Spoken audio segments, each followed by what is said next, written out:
नमस्कार। मैं ज्योतिष शास्त्री रमेश चौबे उपस्थित हूं आपके समक्ष।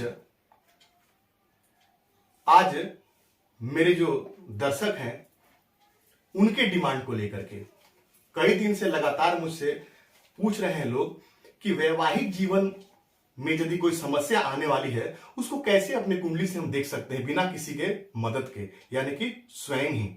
ये जागरूकता है, ये बहुत अच्छी बात है। तो आज मैं आपको बताऊंगा कि मैंने यहाँ पे, आपको जैसे पता है कि मैंने यहाँ पे एग्जाम्पल कुंडलियां भी ले रखा है और मैं यहाँ बताऊंगा आपको कि एग्जाम्पल कुंडली में कहाँ परेशानी है कैसे करके, और इस कुंडली के माध्यम से मैं आपको दिखाऊंगा कि कौन से योग जो होते हैं वो दाम्पत्य जीवन में उथल पुथल लेके आते हैं। मैंने है ही मेरा जीवन वैवाहिक जीवन में उथल पुथल करने वाले योग कौन से योग हैं वैसा। इसके पहले मैं एक बात बताऊंगा। एक दर्शक, जैसा कि मैंने पहले अपने एक वीडियो में बताया था कि कैसा होगा आपके जीवन साथी का रंग रूप नए नक्श, तो उसमें उन्होंने मुझसे कहा कि जाइए पहले ज्योतिष सीख के आइए आप, क्योंकि आपने जैसा बताया 11 सप्तम भाव से यहाँ पे उनकी कुंभ या मकर राशि रही होगी, शनि की राशि। मेरी पत्नी तो गोरी है, मेरी पत्नी तो काली नहीं है, जाइए पहले सीख के आइए। अच्छी बात है, ऐसे कमेंट्स आते हैं तो अच्छे लगते हैं मुझे। कुछ कम से कम कुछ तो रिप्लाई कोई कर रहा है, अच्छा लगता है। एक बात मैं आपको बता दूं, देश काल और परिस्थितियों का हमेशा ध्यान रखना है। मान लीजिए यहां यदि आप कुंडली में 4 नंबर की राशि लिखी हुई है और यहां पे चंद्रमा लिखे हुए हैं, ये थोड़ा विषय से हटके है, मैं थोड़ा बताने के लिए, यहां चंद्रमा लिखे हुए हैं और इस जातिका का जन्म जो है, इस जातक का मान लीजिए जन्म यदि साउथ अफ्रीका में हुआ है और मैं इसको कहूं कि तुमको चांद जैसी गोरी बीवी मिलेगी, या तुम्हारी पत्नी जो तुम्हारी होगी वो बहुत सुंदर होगी देखने में, चंद्रमा की भांति बिल्कुल श्वेत वर्णित होगी, बिल्कुल गोरी होगी, तो क्या ये गलत नहीं हो जाएगा? तो देश काल और परिस्थितियों को हमेशा हमारे ऋषि मुनि ने कहा है कि ध्यान में रखना है। तो सिर्फ राशि को मत देखिए, ये देखिए वहां पे कौन सी ग्रहों की दृष्टि है, वहां कौन सा ग्रह बैठा है। जैसे मान लीजिए यहाँ पे यदि शनि की राशि हो, यहाँ शनिदेव की राशि हो, कितने नंबर राशि हो, यहाँ 11 नंबर की राशि हो और यहाँ चंद्रमा बैठे हैं और यहाँ से बृहस्पति यहाँ बैठे हैं, मान लीजिए गुरु यहाँ बैठे हो और यहाँ से 1 2 3 4 5 बृहस्पति की दृष्टि पड़ गई, बहुत अच्छा हो गया।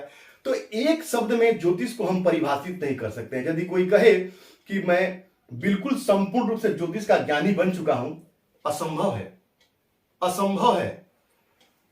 मरते मरते दम तक जातक ज्योतिष सीखता रहता है।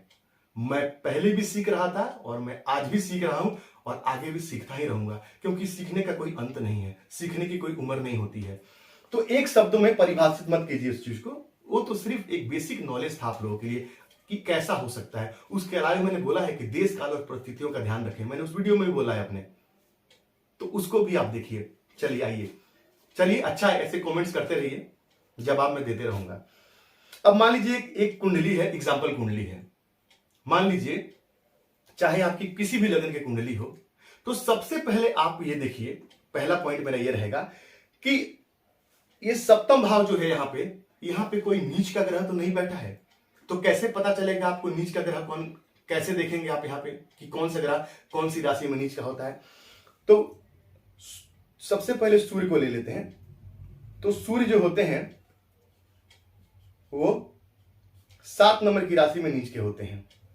चंद्रमा जो होते हैं वो 8 नंबर की राशि में नीच होते हैं।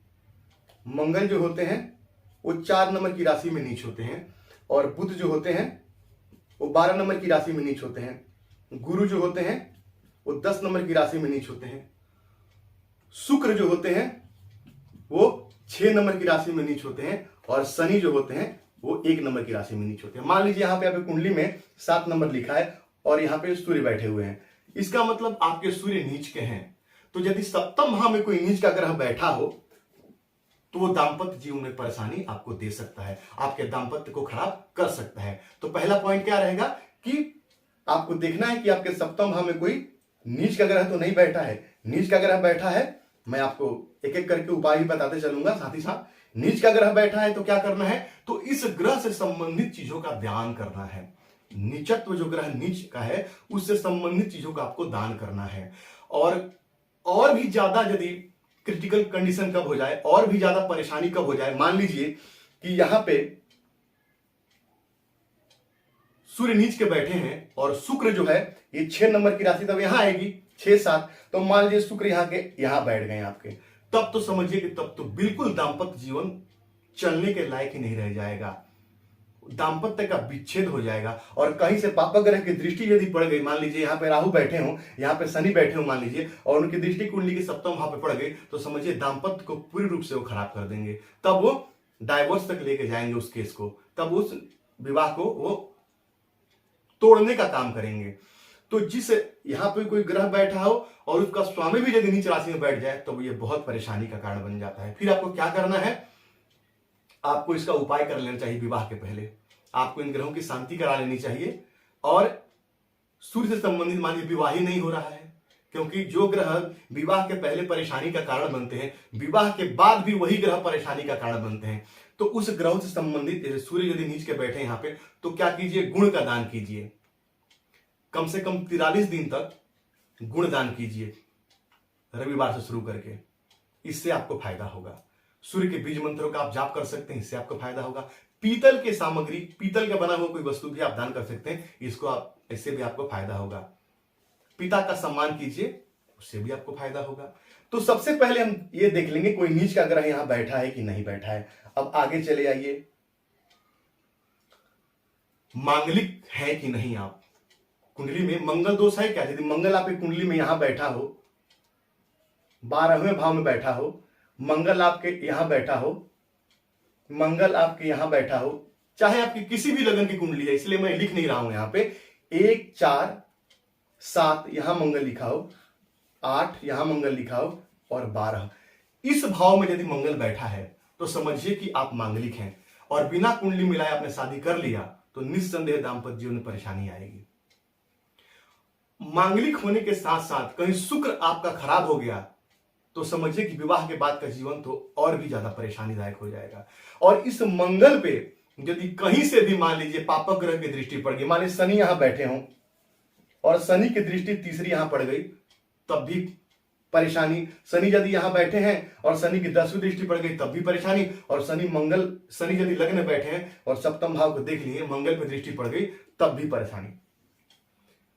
तो मांगलिक है कि नहीं वो भी आपको देखना है। और उस मंगल पे किसी पापक ग्रह की दृष्टि तो नहीं है, ये भी आपको देखना है। यदि वहां पे पापक ग्रह की दृष्टि पड़ गई तो समझिए संपूर्ण रूप से वो आपके दाम्पत्य जीवन में उथल पुथल लेके आएंगे और आपको परेशानियों का सामना करना पड़ेगा। तो सबसे पहले नीच के ग्रह का बताया मैंने, फिर मैंने आपको बताया क्या, मांगलिक दोष को देख लीजिए। अब आप देखिए, यदि स्त्री की कुंडली है और यदि यहां पे अकेले बृहस्पति बैठे हों, स्त्री की कुंडली है और अकेले बृहस्पति बैठे हों, तब भी कहीं ना कहीं विवाह में विलंब होता है और जब तक दाम्पत्य भी वो डिस्टर्ब करके रखते हैं, परेशान करके रखते हैं। और उसमें यदि मान लीजिए यहां राहु हो या केतु हो, यहां शनि हो, मतलब कहीं से भी किसी पापक ग्रह की दृष्टि पड़ गई, तब तो और दिक्कत, तो विवाह में विलंब होगा। और शनि की दृष्टि यदि पड़ गई बृहस्पति पे तो संतान प्राप्ति में भी आपको विलंब होगा। यानी विवाह और संतान दोनों सुखों को कमजोर कर देते हैं यहाँ पे शनिदेव, क्योंकि शनि एक मंदगामी ग्रह है।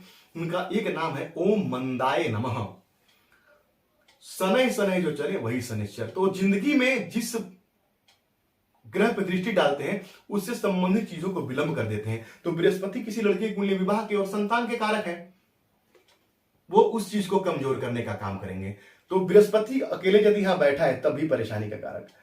अब यदि शुक्र, यदि किसी पुरुष की कुंडली या शुक्र यदि यहां बैठा हुआ है अकेले, तब भी परेशानी का कारक, क्योंकि वो उस भाव का नाश कर देगा। हालांकि सप्तम भाव में जो है शुक्र कारक होते हैं, लेकिन अकेले यदि बैठे किसी पुरुष के कुंडली में तब वो भाव का नाश करेंगे। वहां पे किसी ग्रह के साथ बैठे तो नहीं होगा। बृहस्पति भी यदि किसी ग्रह के साथ बैठे हों, जैसे मैंने आपको बताया था, तब नहीं होगा। अकेले यदि बैठे हो तब उस भाव का नाश करते हैं यहाँ पे। और ये शुक्र पे कहीं से किसी पापक ग्रह की दृष्टि पड़ गई, शनि की यदि दृष्टि पड़ गई, तो शनि शुक्र के मित्र हैं, फिर भी वो राज्य योग को भंग करने का काम करते हैं। यानी कि कहीं ना कहीं परेशानी, सुख होगा आपके पास, विवाह होगी आपकी, लेकिन आप उस दाम्पत्य सुख को भोग नहीं पाएंगे। गाड़ी होगा आपके पास, लेकिन उस गाड़ी का सुख नहीं भोग पाएंगे। घर होगा आपके पास, पता चला सरकारी क्वार्टर में किराए पे रहते हैं, घर से कहीं दूर नौकरी कर रहे हैं, सुखों को नहीं लेने देते हैं। तो ये भी आपको ध्यान रखना पड़ेगा। अब मान लीजिए एक और चीज देख लीजिए, सप्तम भाव का स्वामी भी यदि बहुत ज्यादा पीड़ित हो तब भी परेशानी हो जाती है। सप्तम भाव पे पापक ग्रह की दृष्टि हो, मान लीजिए सप्तम भाव पे शनि की दृष्टि हो, राहु की दृष्टि हो, केतु की दृष्टि हो, मंगल की दृष्टि हो, ये सब विच्छेदात्मक ग्रह हैं, ये सब विच्छेद कर देते हैं, माने अलग करने का काम करते हैं। अब मान लीजिए आपके सप्तम भाव में यदि यहां पे 3 नंबर की राशि लिखी हुई हो तो ये बुध यहां के स्वामी हो जाएंगे। अब सप्तम भाव पे मान लीजिए यहां पे राहु देव यहां बैठे हैं और सप्तम भाव पर उनकी दृष्टि पड़ गई और बुध पे कुंडली में यहां भाग्य भाव में बैठे हैं आकर के, तो यहां 3, 4 और 5 मित्र की राशि में बैठेंगे, सूर्य की राशि यहां पे बनेगी। अब राहु ने क्या किया कि 5वीं दृष्टि से देख लिया किसको, बुध की राशि को, और 7वीं दृष्टि से देख लिया किसको, तो बुध को, यानी भाव और भावेश दोनों को देख लिया। यह भी परेशानी का कारक है। सप्तम भाव के स्वामी, क्योंकि बुध एक बालक ग्रह है और जैसे ग्रहों की दृष्टि में हो या जैसे ग्रहों के साथ बैठा हो उसी प्रकार का फल देने के लिए बाध्य है, और ऊपर से कहीं इस पे और किसी पाप ग्रह की दृष्टि पड़ गई यदि, तब भी आपको परेशान करने का काम करेंगे। यहां पे मान लीजिए आपके शनि देव यहां बैठे हों या शनि देव यहां बैठे हों और उनकी दृष्टि पड़ गई कुंडली के सप्तम भाव पे, तो जिस भाव पे या जिस ग्रह पे 2 ग्रहों की दृष्टि पड़ गई उस भाव का नाश कर देते हैं। फिर से सुनिए, जिस ग्रह पे या जिस भाव पे 2 पापक ग्रह की दृष्टि पड़ गई तो उस भाव का नाश कर दे। शनि क्या करेंगे, राहु अपनी 5वीं दृष्टि से देखेंगे, शनि अपनी 7वीं दृष्टि से यहां सप्तम भाव को देखेंगे, तो ये दाम्पत्य में उथल पुथल लेके आने का काम करेंगे, ये परेशानी का काम करेंगे, दाम्पत्य जीवन में तालमेल नहीं बैठने देंगे, परेशानी करेंगे। तो आपको यह भी याद रखना है कि सप्तम भाव का आपका स्वामी कहां बैठा है और सप्तम भाव पे किन ग्रहों की दृष्टि है और सप्तम भाव के स्वामी पे किन ग्रहों की दृष्टि है। सप्तम भाव पे यदि यहां पे किसी पापक ग्रह की दृष्टि है, लेकिन सप्तम भाव के स्वामी पे यदि चंद्रमा की दृष्टि हो, शुक्र की दृष्टि हो, बृहस्पति की दृष्टि हो, या सप्तम भाव पे यदि बृहस्पति की दृष्टि हो, बृहस्पति सप्तम भाव को देखें तो उस भाव से फिर वो उस चीज को बचाने का काम करते हैं। बृहस्पति यदि कहीं से बृहस्पति यहां बैठेंगे आपकी कुंडली में, तो क्षमा कीजिए, बृहस्पति यदि आपकी कुंडली में यहां बैठेंगे तो, बृहस्पति कुंडली में यहां बैठेंगे तो, और बृहस्पति कुंडली में यहां बैठेंगे तो, ये 3 भाव में बैठेंगे, तो यहां से 7वीं, यहां से 5वीं, यहां से 9वीं दृष्टि से आपके जो है वो सप्तम भाव को देखेंगे। तो बृहस्पति की दृष्टि सप्तम भाव पे भी है, और मानिए सप्तमी यदि यहां पे चंद्रमा हो और यहां चंद्रमा यदि यहां कुंडली में बैठे हो और बृहस्पति की दृष्टि पड़ गई तो दाम्पत्य को अच्छा कर देंगे, क्योंकि उन्हें सप्तम भाव के स्वामी को भी देख लिया और सप्तम भाव के कारक को भी देख लिया। तो मैं एक प्लस पॉइंट भी आपको बताया यहां पे। तो बृहस्पति की दृष्टि सप्तम भाव और भावेश पे पड़ेगी तो उस भाव को वो बचाने का काम करेंगे, बेशक यहां पे कोई पापक ग्रह ही क्यों ना बैठा हो। अब क्रूर ग्रहों का भी यहां बैठना अच्छा नहीं माना गया है। मान लीजिए यहां पे सूर्य बैठे हों और यहां पे मंगल बैठे हों, तो 2 पापक ग्रह बैठ गए। मंगल भी हम क्रूर ग्रहों में भी लेते हैं और पापक ग्रहों में मानते हैं, और सूर्य को भी। तो यहां पे सूर्य मंगल जब बैठेंगे तो जीवन में क्या करेंगे, ईगो पैदा करेंगे। पति पत्नी के बीच में ना एक मन मुटाव रहेगा, मैं बड़ा तो मैं बड़ा, ईगोस्टिक बना देंगे एक दूसरे को, वो दाम्पत्य को खराब करने का काम करेंगे, यहां पे परेशानी का काम करेंगे।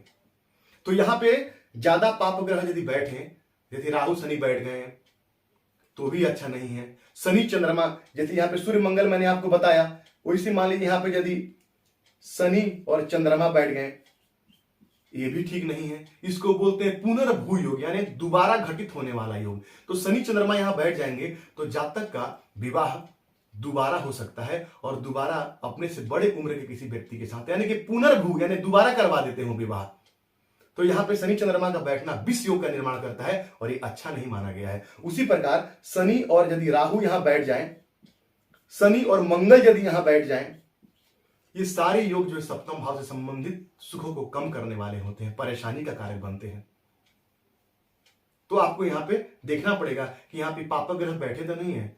शनि, मंगल, राहु, केतु, सूर्य, ये सारे इस भाव को खराब करते हैं। उनकी दृष्टि भी इस भाव पे अच्छी नहीं होती है और उनका बैठना भी इस भाव में अच्छा नहीं रहता। 2 पापक ग्रह यहां बैठ जाएंगे तो दाम्पत्य को कहीं ना कहीं खराब करने का काम करेंगे और दाम्पत्य में परेशानी लेके आएंगे। एक बात और मैं आपको यहां बता दूं, कुंडली के 12वां भाव जो है वो बेडरूम हाउस है, पति पत्नी का बेडरूम का घर है यहां पे। तो यहां पे किसी, मान लीजिए यहां पे शनि बैठ गए और चौथे भाव में मान लीजिए आपके मंगल बैठ गए और सप्तम भाव में आपके सूर्य बैठ गए, तो निस्संदेह दाम्पत्य खराब करेंगे। क्योंकि शनि मान लीजिए, हालांकि शनि यहाँ पे कारक है, फिर भी वहां पे पापक ग्रह का बैठना अच्छा नहीं होता है। वो पति पत्नी के सुखों में वहां पे कमी लेके आते हैं। चौथा भाव जो है परिवार का है, यहाँ पे पापक ग्रह कोई बैठेगा, मंगल बैठ जाए, राहु बैठ जाए, केतु बैठ जाए, सूर्य बैठ जाए, तो ये क्या करेंगे, आपके परिवार में हमेशा कलह कलेश की स्थिति बनाकर रखेंगे। परिवार में हमेशा कुछ ना कुछ वाद विवाद चलते रहेगा और आप परेशान रहेंगे। और सप्तम भाव में सूर्य बैठ जाए तब भी कहीं ना कहीं जातक को जो है वो दाम्पत्य में परेशानी लेके आते हैं। तो इन भाव का पीड़ित होना भी अच्छा नहीं होता है। 12वें भाव का, चौथे भाव का, 7वें भाव का पीड़ित होना अच्छा नहीं होता है। कुंडली के अष्टम भाव भी जो होते हैं, अष्टम भाव में किसी भी स्त्री के सौभाग्य को हम देखते हैं। तो यहाँ पे यदि कोई खराब ग्रह बैठे, मान लीजिए यहाँ पे राहु बैठे हों, केतु बैठे हों, मंगल बैठे हों, तो ये पति का घर है, तो ये पति का वाणी स्थान हो गया। तो पति जो होगा वो कटु वचन बोलने वाला होगा। ऐसे जातक के या जातिका के पति या पत्नी जो होंगे, पार्टनर जो होंगे, वो कठोर वचन बोलने वाले होंगे। उनके बातों में पोलाइटनेस नहीं होगा और बातों की वजह से जो है लड़ाई झगड़ा होते रहेगा, आपस में कलह कलेश की स्थिति चलती रहेगी। तो यहां पे भी पापक ग्रह का बैठना अच्छा नहीं माना गया है। वो भी कहीं ना कहीं दाम्पत्य में समस्या लाता है और कलह कलेश की स्थिति बना के रखता है। तो ये सारे चीज देखिए आप।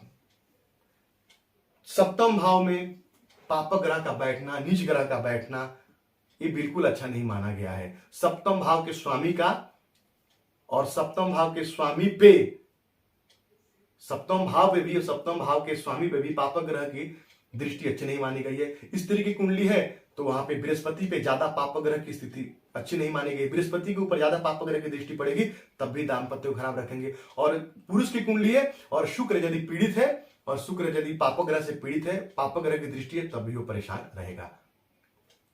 इसके अलावा भी ढेर सारे योग हैं, मैं आपको आहिस्ते आहिस्ते बताते रहूंगा। ये मुख्य आपको मैंने बताया। अब थोड़ा सा एग्जाम्पल कुंडली से देख लेते हैं।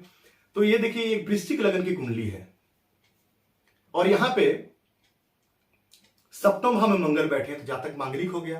अब इस सप्तम भाव के मंगल पे राहु की 5वीं दृष्टि का पड़ना नेगेटिव पॉइंट हो गया। सप्तम भाव के स्वामी शुक्र जो है वो कुंडली के पंचम भाव में आके बैठे हैं। कैसे? उच्च के बैठे हैं। तो अब तो आप बोलेंगे दाम्पत्य जीवन तो बहुत सुखी होगा।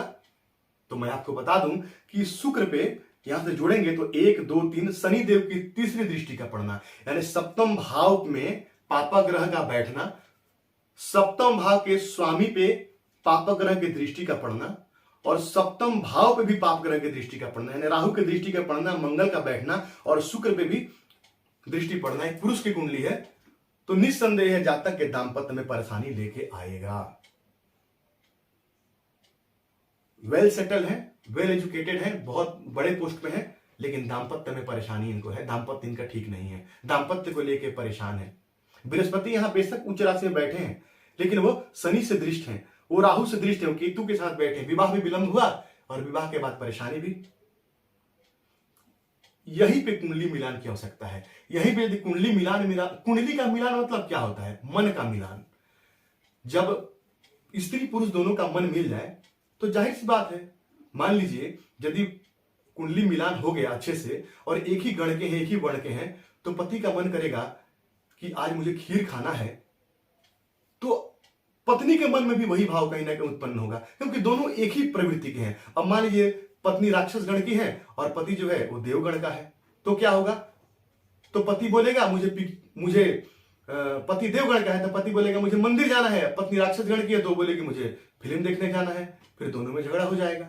लेकिन वही यदि गण मिलता है आपस में तो क्या होगा? तो पत्नी बोलेगी मुझे पिक्चर जाना है, पति बोलेगा मुझे मंदिर जाना है, तो पति बोलेगा ठीक है, मंदिर होते हुए पिक्चर चलते हैं, मंदिर भी चले जाएंगे, तो पहले घर से निकलेंगे, उसके बाद पिक्चर भी देख के आ जाएंगे। तो कुंडली का मिलान यानी कि मन का मिलान। तो बिना कुंडली मिलाए विवाह बिल्कुल मत कीजिए, नहीं तो उसके बाद समस्या आती है जीवन में। तो यहां पे मैंने आपको बताया कि समस्या यहां पे जातक को आ रही है और परेशान जातक है यहां पे। अब यहां पे एक प्रश्न कुंडली है, ये प्रश्न कुंडली मेरे पास आई थी और मैंने इनकी कुंडली में इन्होंने मुझसे पूछा था, तो यहां भी दाम्पत्य वाला बात है, वही मेन रखूंगा मैं। तो इन्होंने पूछा बताइए कि मुझे क्या परेशानी है, इन्होंने मुझसे ये पूछा, कहीं ना कहीं मेरी परीक्षा थी ये। तो मैंने इनको बोला देखिए आपकी कुंडली में सब तो ठीक है, मुझे एक ही परेशानी नजर आ रही है, क्या तो आपको अपने पति का संपूर्ण सुख नहीं मिलेगा, आप पति सुख से वंचित रह जाएंगी। आपके जीवन में पति का सुख नहीं है। अब ऐसा मैंने क्यों कह दिया प्रश्न कुंडली देख करके? तो देखिए यहाँ पे सप्तम भाव के स्वामी बनेंगे मंगल, वो कुंडली के 12वें भाव में जाके बैठे हैं, हालांकि स्वराशिगत बैठे हैं लेकिन राहु के साथ बैठे हैं। ये नेगेटिव पॉइंट है, राहु के साथ मंगल का जो बैठना यहाँ पे नेगेटिव पॉइंट है। यहाँ पे मैं केतु लिखना भूल गया हूं, यहाँ पे केतु है, तो यहाँ पे मंगल राहु के साथ बैठे हैं, केतु की दृष्टि से दृष्ट है। मैंने आपको बताया था कि 12वां भाव हमारे बेडरूम का होता है, तो यानी कहीं ना कहीं पति पत्नी के बेडरूम का सुख इस एक स्त्री की कुंडली है तो पति का सुख कम रहेगा, क्योंकि मंगल वहां पे बैठे हैं स्वराशिगत, लेकिन राहु वहां पे शत्रु राशि में बैठे हैं और मंगल के साथ बैठे अंगारक योग का निर्माण करेंगे। अब चूंकि स्त्री की कुंडली है तो हम यहाँ पे बृहस्पति को भी देखेंगे। तो यहाँ बृहस्पति पे देखिए तो 1 2 3 शनि देव की तीसरी दृष्टि का पड़ना ये ठीक नहीं है। शनि की तीसरी दृष्टि जब बृहस्पति पे पड़ेगी तो कहीं ना कहीं परेशान करेंगे। तो शनि की दृष्टि का गुरु पे पड़ना और सप्तम भाव के स्वामी का जाके कुंडली के 12वें बैठना, मैंने बोला आपके पति का चोट चपेट लग सकता है, दुर्घटना हो सकती है, कहीं ना कहीं धारदार, या मंगल के साथ राहु बैठेंगे तो विस्फोटक योग का निर्माण करेंगे तो गोली इत्यादि लगने से या मृत्यु हो सकती है। तब तक इन्होंने मुझे कुछ नहीं बताया, बाद में इन्होंने मुझे बताया क्या, हाँ मुझे पता चला कि पति इनके फौज में थे, सेना में थे और विवाह के कुछ दिन के बाद ही जम्मू कश्मीर में लड़ते लड़ते शहीद हो गए थे, उनको गोली लग गई थी। तो प्रश्न कुंडली से भी जातक के बारे में बहुत कुछ बताया जा सकता है। प्रश्न कुंडली अपने आप में एक जबरदस्त विषय है और प्रश्न कुंडली से आप कुछ भी बता सकते हैं। आपके पास यदि आपका डेट ऑफ बर्थ टाइम कुछ भी नहीं है ना, कोई बात नहीं, आप मुझे संपर्क करके देखिए, मैं आपको पिन पॉइंट प्रेडिक्शन करके दूंगा। मैं बिल्कुल आपको आपके प्रश्न कुंडली से और सभी बातें बताऊंगा और आपको जो मुख्य प्रश्न है वो भी मैं आपको बता दूंगा कि आपको क्या परेशानी है। ऐसा है प्रश्न कुंडली। इसमें मैं अपने आप को बहुत महान बताने की कोशिश नहीं कर रहा हूं, मैंने अध्ययन किया उस विषय का, मैंने मेहनत किया उसको सीखने के लिए। तो यदि मैं आपकी मदद कर सकूं तो मुझे खुशी होगी। तो आपके पास कुंडली नहीं है, कोई बात नहीं, आप मुझसे संपर्क कीजिए, मैं आपको बताऊंगा। तो इस प्रकार से आप देख सकते हैं प्रश्न कुंडली मैंने इसीलिए दिया था। तो यहां भी और यहां भी परेशानी है, सप्तम भाव खराब होगा, सप्तम भाव का स्वामी खराब होगा। सप्तम भाव का स्वामी यदि आपकी कुंडली में, सप्तम भाव का स्वामी कुंडली के 6 8 और 12वें भाव में बैठेगा, ये पॉइंट छूट गया था मुझसे, सप्तम भाव का स्वामी 6 8 और 12 में बैठेगा, परेशानी का कारण बनेगा। और 6 8 12 में होने के साथ साथ किसी पापक ग्रह से युक्त हो गया या पापक ग्रह से दृष्ट हो गया, तब परेशानी ज्यादा आएगी। तो आप अपने कुंडली में इन योगों को देखिए, यदि ऐसा है तो सावधान हो जाइए और किसी ज्योतिषी से अपनी कुंडली दिखा लीजिए। तो यकीन है आपको मेरी बातें आज की अच्छी लगी हुई। यदि आपको मेरी बातें अच्छी लगी तो मेरे चैनल को लाइक कीजिए, सब्सक्राइब कीजिए, बेल आइकन को ऑन कीजिए ताकि जब भी कोई नया वीडियो डालो नोटिफिकेशन आपको तुरंत मिले। तो आपका दिन मंगल कामना के साथ आज के लिए इतना ही। नमस्कार।